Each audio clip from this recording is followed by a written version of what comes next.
Hi, and good afternoon, and welcome to my daily Facebook Live. My name is Barry Selby. This is Messages from the Masculine to Inspire the Feminine Heart, number 131. Yes, do this frequently, every day in fact. And today's topic, I'll get to. It's going to be interesting. I don't have a necessary answer to this one, but I want to start talking about it and see if something comes out of it. So before I get started, let me just say hi, my name is Barry Selby. I am a relationship attraction expert, best-selling author, speaker, and I'm a passionate champion for the divine feminine, helping strong, successful women find balance in love, life, and business. And today's topic is out of the news, and it's not the first time. You know, for those who have not been watching the news, Harvey Weinstein basically admitted to being a sexual pervert, a predator, and I'm trying to be polite, but frankly, this is one of those topics that really pisses me off.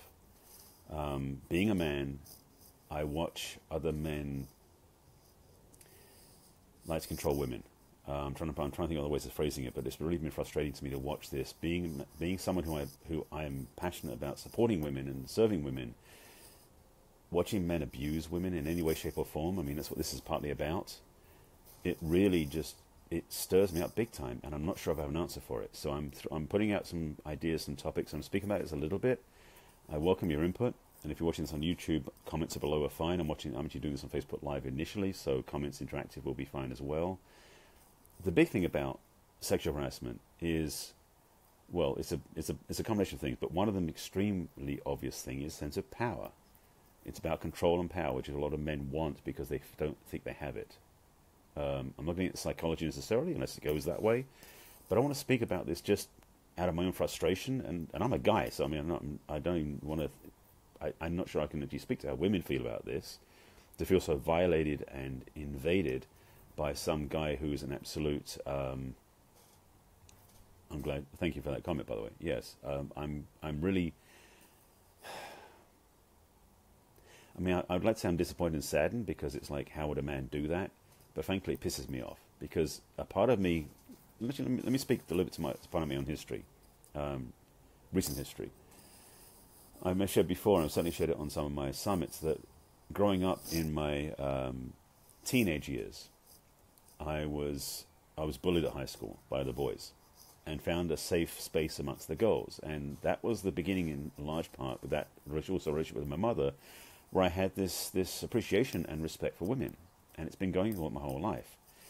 And the last 10 years in particular, in fact, it was around 2007 this happened, when I started really getting immersed in and studying the masculine and feminine polarity of relationship, which I didn't understand at that point, up until that point. Right after that workshop, when I came back to LA and went to Agape, my spiritual center, when I walked into the sanctuary, which is the main room in the Agape, I remember stopping in my tracks and having this visceral feeling that when I articulate it, basically felt like, as I looked around the room, I saw all the women in the sanctuary, which is most of the women in the room, as goddesses, because in the work I was doing at the time with Warrior Sage, we were talking about the warrior and the goddess. But seeing these women in their magnificence. And at the same time I did that, I had this immediate feeling that they were my sisters. And that any man, or I should say, looking at the men in the sanctuary, I was looking at them and going, you mess with them, you got to go through me first. Now, I'm not a strong guy. I wasn't going to be the bouncer, and I wasn't like challenging the men in the room. But this feeling of protective energy came up inside of me so strong, having just done this weekend training it's been the work I've been doing for the last 10 years, of the masculine and feminine polarity, and seeing how the man has this role in the masculine, the evolved masculine, which Harvey Weinstein doesn't have, nor does some other people in political leadership and other political issues too, where the locker room talk, which is bullshit, is so what's the right word for it? It's not selfish, it's the wrong word, but so self-serving and so defamatory and also ignorant. It just infuriates me. And so in that moment, standing in the sanctuary and standing in the space at Agape, where I saw the women that way, individually or in mass, my heart goes out to women to support, serve, and inspire them. That's why I do this work. It's why I coach women, why I support women, why I speak to women in my work as a reminder that you deserve the best. But when men in their base level, misogynistic, blindly self-serving, abusive way of being around women show up, it's probably the closest thing I would come to thinking about to going to violence against them, how they treat women, because that and I know that there's women have their own perspective on this. I'm speaking from a point of view of a man who doesn't agree with that way of being. It pushes my buttons. Just to be honest, it pushes my buttons. I don't feel comfortable with this. It's, seeing women being, and it's not even the women necessarily being hurt, because bad enough for women getting abused. And that's again what this is partly about.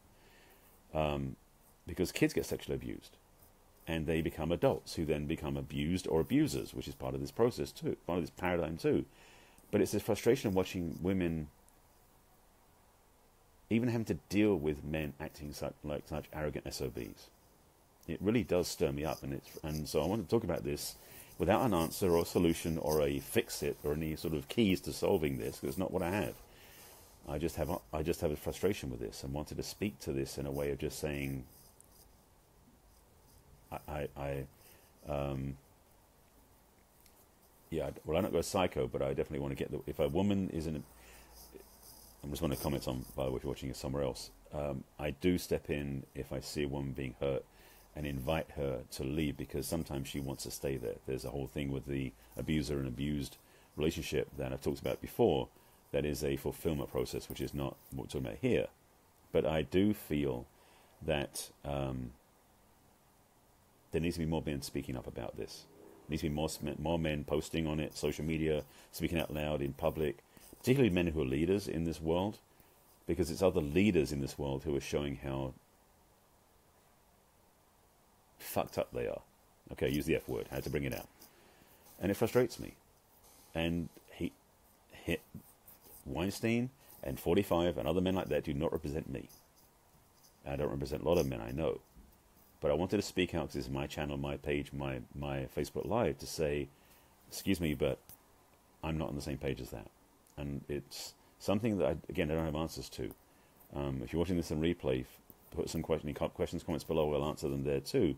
But I want to speak about it just to have this on the table, because with the work I do, which is relationship-centric conversations, helping women be in their self-love, self-support, and attracting the right relationship, what I'm very aware of is the rest of the world isn't necessarily agreeing with that.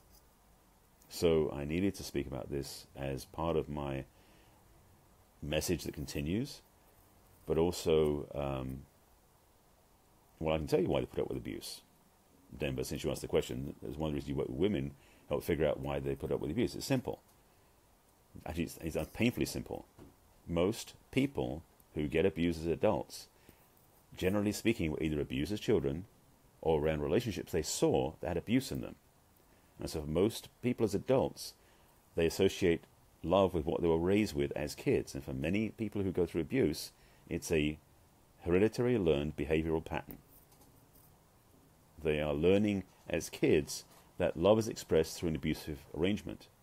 And so some people, again, and people in general, because men and women both have this, will unconsciously seek out and unconsciously attract partners who will abuse them. Not necessarily the same way. They may be physically abused as kids, but now they get emotionally abused as an adult. So this abuse thing, it's part of childhood programming. Not intentionally, but accidentally. And so for many people out there, they're carrying around patterns of childhood, which is part of the work I do with my clients, is to help them disengage those patterns so they don't have to do them anymore. Because we as children, before the age of 7 years old, it's been proven scientifically, we as children from up until the age of 6 or 7 years old take everything around us as the way life is. So if we are, for example, watch our parents interacting that is abusive, or it could be addiction, based on alcoholism, or it could be neglect and the guy's a workaholic, whatever those things are that we watch as children, we tend to say that we get programmed in our head. Well, Denver, then I think I'm great. I'm glad you are.